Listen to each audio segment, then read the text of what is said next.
Halo semuanya, jumpa lagi dengan Awan di sini. Hari ini kita mau bahas mengenai kelanjutan pengaduan pajak, guys. Kali ini kita mau bahas mengenai bolehkah AR pakai data yang diduga palsu di dalam SP2DK, teman-teman ya. Jadi kalau teman-teman kan sudah terbiasa ya menghadapi SP2DK, dapat surat SP2DK atau pemeriksaan, tetapi kali ini gue mau tanya, bolehkah menggunakan data yang diduga palsu, teman-teman ya? Nah, by the way, disclaimer dahulu teman-teman ya, bahwa isi video ini teman-teman seluruhnya bukanlah saran profesional konsultan pajak buat Anda semua, teman-teman. Jika ada informasi yang salah, langsung saja Anda komentar di kolom komentar di video ini, teman-teman ya. Nah, di video-video gue yang sebelumnya, sudah beberapa kali sudah gue bikin serinya ya. Sudah gue informasikan mengenai pengaduan pajak gue ke Komwasjak.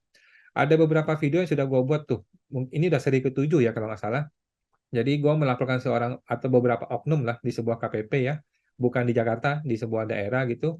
Orang-orang yang diduga oknum ini sudah gue peringatkan secara pribadi teman-teman ya. Gue sudah infokan kepada oknumnya tersebut, dia nggak gubris. Gue sudah infokan kepada kasihnya juga, dan juga yang diduga oknum juga nggak gubris gue gitu. Gue sudah laporkan ke seorang pejabat tinggi di DJP, kantor pusat DJP, juga lepas tangan semua. Jadi dan gue juga sudah laporkan ke email pengaduan@pajak.go.id, teman-teman ya. Semuanya hanyalah basa-basi saja ya, nggak ada sama sekali hasil yang jelas sampai hari ini. Jadi sekarang gue proses masuk ke Komwasjak dan sudah dibilang 14 hari akan dibalas. Nah, kita tunggu teman-teman ya, masih menunggu gue nih. Oke, gue akan lanjutkan informasi sebelumnya mengenai apa yang gue laporkan gitu. Apa sih sebenarnya gue laporkan? Apa sih sebenarnya perilaku oknum yang gue laporkan ini gitu ya? Nah, semuanya sudah gue ungkapkan di dalam surat pengaduan gue. Surat pengaduan gue ada 10 lembar dan akan gue bacakan satu persatu buat teman-teman semua ya. Nah, supaya Anda tahu teman-teman, supaya Anda tahu bagaimana sih caranya melaporkan oknum gitu. Jangan sembarangan laporin orang, tetapi lu mesti bawa kronologisnya, mesti jelaskan masalahnya apa, mesti jelaskan apa pengaduannya gitu teman-teman ya. Ini adalah surat yang sudah gua bikin teman-teman ya. Untuk pengaduan isinya ada 10 lembar kalau nggak salah ya. Di video sebelumnya sudah gue sampaikan mengenai kronologisnya. Itu sudah poin 1 dan poin 2. Kali ini kita akan bahas poin ketiga. Poin ketiga dan keempat ya. Nah, tanggal 18 April kemarin, jadi kemarin kan gue sudah protes tuh mengenai SP2DK itu cuman begitu doang ya. Cuman datanya gitu doang, nggak ada data yang lengkap gitu. Kemudian 18 April gue dikuasakan ya, WP menunjuk kuasa yaitu gue gitu, kuasa konsultan pajak ya.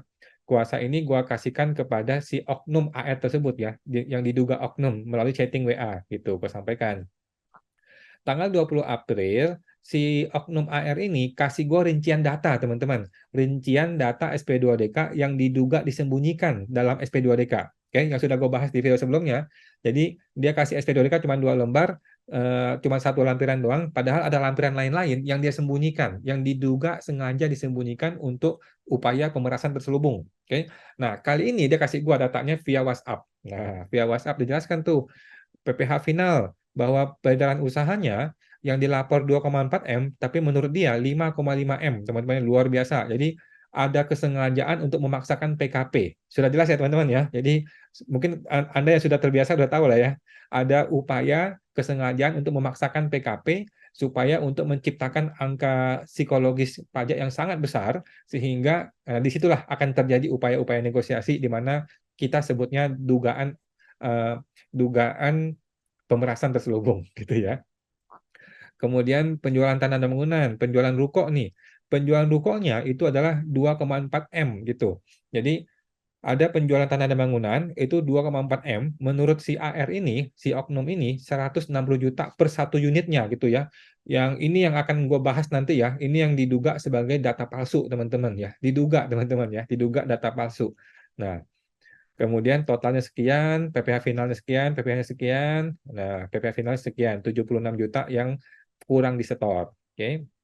Kemudian peredaran usaha. Ini juga juga lucu nih teman-teman ya. Yang nanti akan gue bahas satu persatu ya. Tetapi ini ringkasannya dulu ya, ringkasannya dulu bahwa dia menjadikan jumlah pegawai sebagai dasar untuk menghitung omset ya. Ini akan luar biasa lucunya, luar biasa anehnya, luar biasa tidak masuk akalnya bagaimana bisa omset dinilai dengan jumlah pegawai. Nantilah kita bahas ya. Ini luar biasa ngawur-ngawur tidurnya nggak jelas ya. Tetapi ya seperti itulah datanya ya. Nah, jadi gue mencurigai dan menduga kenapa data ini tidak disampaikan dalam SP2DK karena datanya palsu, gitu teman-teman ya. Kan datanya palsu, makanya disembunyikan dari SP2DK. Ini dugaan gue dan sudah gue laporkan. Nanti kita tunggu klarifikasi dari pihak si oknumnya. Oke. Nah, jadi peredaran usaha menurut si oknum sekian-sekian nih, 2,4 jadi 5,5 M, selisih 3 M. Nah, total kurang bayar PPN-nya teman-teman 575 juta teman-teman ya. Setengah miliar teman-teman ya. Jadi dari seorang yang UMKM yang biasa-biasa saja tiba-tiba dapat surat di mana hitungan pajaknya 500 juta, setengah miliar teman-teman ya. Bayangkan kalau lu dapat SP2DK potensi pajak 500 juta, apa yang lu lakukan? Gua rasa mungkin 90% orang akan mulai ciut hatinya gitu loh. Mampus gua 500 juta potensi pajaknya gitu. Akan terjadi negosiasi, akan terjadi upaya-upaya korupsi, akan terjadi upaya-upaya pemerasan terselubung.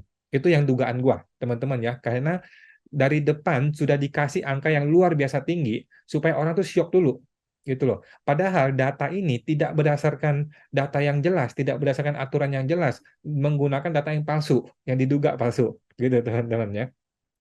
Jadi angka luar biasa besar di sini. Dan nanti akan kita bahas mengenai angka-angkaannya. Nah, kemudian ada harta yang belum dilaporkan. Oke, jadi dia menemukan data belum dilaporkan. Kemudian ada harta yang kurang dilaporkan. Ini juga lucu nih.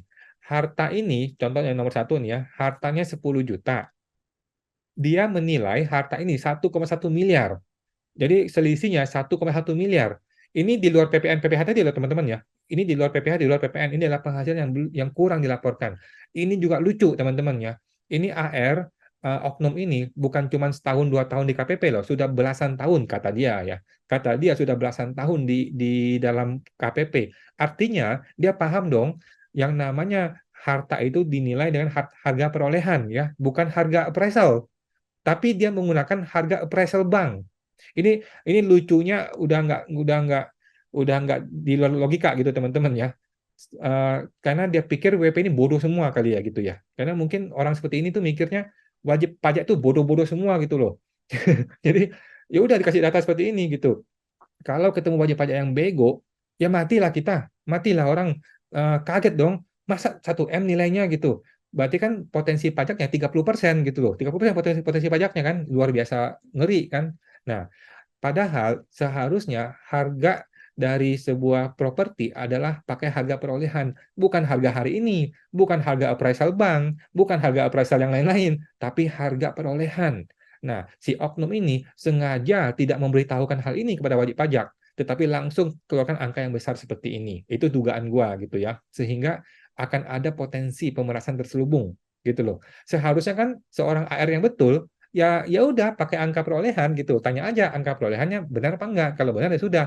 Kalau tidak benar, apakah AR punya data yang lain gitu loh. Data appraisal tidak bisa dipakai karena data appraisal bukanlah data perolehan, bukanlah harga perolehan gitu teman-teman ya. Jadi buat teman-teman jadi pinter ya, jangan jadi WP yang bego gitu ya teman-teman. Karena semakin bego para wajib pajak, semakin kaya konsultan pajak seperti gue ini ya teman-teman. Jangan ya, jangan memperkaya konsultan pajak ya teman-teman. Gitu. Nah, jadi data-data ini dia kasih via WA, oke? Seingatku via WA deh, bukan via surat yang pasti ya. Nah, jadi poin gua adalah ketika memberikan data yang sebagian diduga palsu tersebut, si oknum AR ini tidak mengatakan bahwa data itu untuk dijelaskan dan diklarifikasi. Tidak, dia cuma bilang nih, data yang belum dilaporkan ini, data yang kurang dilaporkan ini. Dia nggak bilang bahwa data ini kami dapatkan dari mana, kemudian tolong dong diklarifikasi. Nggak ada kalimat-kalimat seperti itu. Tapi kalimatnya adalah menyatakan. Gitu teman-teman ya. Karena kalimatnya itu menyatakan, maka akibatnya terjadi shock terapi bagi si WP, wajib pajak gitu loh. Gara-gara WP shock terapi, akhirnya tingkat kepatuhan WP itu turun. Kalau tingkat kepatuhan WP turun, maka tingkat rasio pajak juga akan pasti turun. Oke. Nah, narasinya adalah rincian data saja. Dia cuma bilang rincian data itu udah gitu aja, gitu ya. Nah, belakangan ketika dikejar sumber data dan dasar hukumnya mana, Pak? Jadi gue selalu bertanya, Pak, data Bapak ini sumber data dari mana, dasar hukumnya dari mana, gitu ya. Oknum AR ini tidak dapat memberikan penjelasan yang jelas, gitu loh. Apalagi dasar hukum ya, nggak usah ngomongin dasar hukum nggak usah ngomongin dasar hukum, udah pasti nggak ada. Tapi dasarnya dari mana, data dari mana, dia nggak bisa kasih gua gitu ya. Nah, oknum AR ini selalu berkilah bahwa dia mau mengklarifikasi data tersebut. Jadi ketika gue tanyain, Pak, datanya dari mana? Dia putar-putar, ya gue bilang, berarti datanya nggak ada dong Pak ya. Berarti data nggak ada ya. Terus dia bilang, makanya kami klarifikasi gitu ya. Lah, kalau lu mau klarifikasi, harusnya jangan lu terbitkan di SPDODK dong, kan gitu. Tapi ketika gue komplain mengenai SPDODK, dia bilang, suratnya nggak ada kok, di surat gue nggak ada kok, gitu. Ketika digituin, gue balas lagi, oh berarti itu bukan bagian SPDODK. Lah, dikomplain lagi, ada, itu bagian SPDODK. Jadi diputar-putar teman-teman ya, diputar-putar sampai lu pusing. Untungnya gue masih bisa menghandle ya. Nah, oknum AR ini selalu berkilah bahwa dia mau mengklarifikasi, padahal tidak ada narasi klarifikasi sebelumnya, melainkan narasi menunjuk kesalahan wajib pajak gitu loh. Jadi narasi SPDODK ini adalah menunjuk kesalahannya sekian, PPh-nya sekian, PPN-nya sekian, 575 juta tuh angkanya keluar gitu teman-teman ya. Luar biasa angka ini. Ini langsung shock terapi gitu loh. Mana mana bisa orang bayar segini, teman-teman. Ya, bagaimana dasar hukumnya ini? Gitu.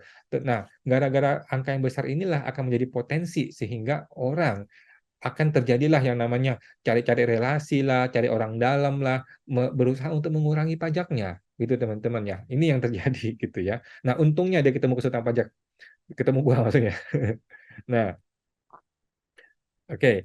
Nah, setelah kuasa memberikan klarifikasi ya, tetap saja oknum AR tersebut masih tidak setuju gitu ya, tanpa bisa memberikan dasar argumen dan dasar hukum yang diminta oleh kuasa. Jadi ketika gue klarifikasi, gue udah bilang nih, contoh tadi dia mengklarifikasi eh, nilai penjualan ruko nih loh, nilainya 160 juta. Gue udah kasih tahu data yang benar tuh ini loh Pak. Dia tetap nggak terima gitu. Tapi ketika dia nggak terima, gue tanya, Bapak punya dasar hukum nggak menggunakan angka yang ini? Dia juga nggak bisa jawab gitu loh. Kalau gitu kan kacau balau. Akhirnya kan wajib pajak digantung gitu loh. WP digantung. Argumen WP tidak diterima, tetapi si AR tetap tidak bisa memberikan dasar hukum yang betul. Akhirnya kan orang jadi bingung. Ya dong? Ya dong? Jadi sebenarnya tuh kalau mau ngomong hukum tuh gampang sekali. AR itu sangat mudah sekali sebenarnya. Tinggal jelaskan ke wajib pajak, Pak, dasar hukumnya seperti ini, seperti ini. Bapak tuh begini salahnya, maka pajaknya sekian, tinggal dibayar, selesai urusannya. Tetapi karena ini tidak ada dasar hukumnya, mainnya main asumsi, asumsi dan asumsi, akhirnya yang jadi korban tuh wajib pajak. Gitu loh. Jadi wajib pajak jadi korban nih. Angka-angka ini nggak bisa dipertanggungjawabkan, tetapi ketika gue tolak, dia nggak bisa kasih kasih argumen yang membalikkan argumen gue gitu loh. Jadi argumen gue tidak bisa dibalikkan, tetapi argumen gue tetap tidak diterima. Kan bingung teman-teman ya. Dia kan otoritas nih. AR ini adalah otoritas, Yong. Ya dong. Dia memutuskan dong, ya kan? Dia tidak bisa memutuskan gua salah gitu, tetapi dia juga tidak bisa menjelaskan bahwa dia betul gitu loh. Jadi argumen gua tidak bisa diterima, argumen dia pun nggak bisa memberikan mengklarifikasi dasar aturan yang betul gitu loh. Kan jadi bingung ya. Jadi ini gimana nih negara mau gimana nih teman-teman ya? Di sinilah gua menduga gitu bahwa ini upaya-upaya apa namanya istilahnya tadi ya, upaya pemerasan terselubung gitu loh, di mana lu nggak dikasih kejelasan, wajib pajak tidak dikasih kejelasan gitu loh, Pak dasar hukumnya ini loh, dasar undang-undang ini loh, PMK-nya ini loh, nggak ada seperti itu gitu. Coba kalau ada kan gampang. Coba kalau AR pegang dasar hukum, undang-undang ngomong gini, PMK ngomong gini, kasih tahu tuh kepada wajib pajak kan selesai urusannya, ya kan? Tetapi kalau nggak ada dasar hukumnya, wajib pajak diputar-putar. Kalau ketemu gua kan gue putar lagi kan, putar-putar-putar-putar, nggak jelas juga hasil gimana gitu loh. Jadi tidak ada hasilnya seperti apa. Ketika gua klarifikasi 1 minggu kemudian nggak juga jelas datanya. Akhirnya gua adukan gitu kan. Ketika gua mengadukan, orangnya juga menyembunyikan diri. Nanti akan kita bahas lagi teman-teman ya. Nah, itu teman-teman mengenai hari ini ya. Kita bahas satu persatu teman-teman ya. Kalau bahas semua kan kebanyakan ya teman-teman, kita bahas satu poin demi satu poin gitu. Di sini sudah gua kasih lihat ke teman-teman ya bahwa adanya data yang diduga disembunyikan, kemudian ada data yang diduga palsu. Nah, menurut teman-teman ya, menurut Anda semua teman-teman pendengar atau penonton video ini, bolehkah AR menggunakan data yang diduga palsu? Boleh nggak teman-teman ya? Boleh nggak AR menggunakan data yang pakai persepsi pribadi dia? Boleh nggak teman-teman? Atau nggak boleh? Atau boleh? Atau bagaimana menurut Anda gitu ya? Bolehkah si oknum AR ini menggunakan angka dan data di dalam SP2DK, menggunakan data yang ada di kepala dia, bukan pakai undang-undang, bukan pakai PMK, bukan pakai dasar hukum, tapi pakai angka yang ada di persepsi dia. Boleh nggak teman-teman? Kalau nggak boleh, berarti kan itu diduga sebagai data yang palsu. gitu teman-teman ya. Oke teman-teman, silakan komentar di video ini teman-teman. Gua sih pengen memviralkan ini dan pengen membuka ini kepada masyarakat luas ya, supaya masyarakat tahu bagaimana perilaku AR yang benar tuh bagaimana gitu. Dan gue harap Komwasjak betul-betul ya, Komite Pengawas Perpajakan betul-betul akan memberikan keadilan kepada kita semua teman-teman ya. Kalau kalau berharap pada dari YP sih udah nggak usah harapan lah ya. Kalau mau berharap kepada pengaduan di Kering Pajak udahlah goodbye lah ya teman-teman ya. Kita berharap pada Komwasjak yang di Kementerian Keuangan betul-betul serius untuk menanggapi pengaduan gua, betul-betul kita buka diskusi publik gitu teman-teman ya. Kita buka diskursus publik. Ayo dong kita bahas secara publik. Bagaimana sih seharusnya AR itu berperilaku kepada wajib pajak? Gitu loh. Siapa tahu gue yang salah ya. Belum tentu gue betul teman-teman ya. Belum tentu gue yang betul ya, siapa tahu gue yang salah. Kalau gue salah gue akan minta maaf gitu teman-teman ya. Tetapi kalau AR si oknum yang salah, tolong dong dia minta maaf gitu teman-teman ya. Dan sekali lagi gue sampaikan bahwa gue tidak ada niat untuk menghukum orang teman-teman ya. Gue tidak berniat untuk menghukum orang. Niat gue adalah untuk reformasi perpajakan yang menyeluruh gitu loh. Nggak cuman pendapatan negaranya dinaikin setinggi-tingginya, tetapi perilaku oknumnya masih diperbaiki juga gitu teman-teman ya. Dan ini kan kita manusia sebangsa senegara ya. Kita orang-orang yang sebangsa senegara, janganlah saling menekan, janganlah saling mengintimidasi, janganlah saling saling memeras gitu ya teman-teman. Kalau bisa ya kita saling-saling kerjasama gitu loh. Dan bahasanya diperbaiki, perilaku diperbaiki, dan gue yakin kok ada jalannya gitu loh. Dengan jangan pakai cara-cara seperti ini, jangan pakai cara-cara yang dokumennya nggak jelas, datanya diduga palsu dan sebagainya gitu teman-teman ya. Oke teman-teman, silakan komentar kalau Anda ada komentar, kalau Anda ada pengalaman-pengalaman dengan SP2DK, silakan sampaikan di komentar juga dan kita akan bahas berikutnya nanti di video-video berikutnya untuk kelanjutan dari kasus ini, teman-teman. Sampai jumpa lagi.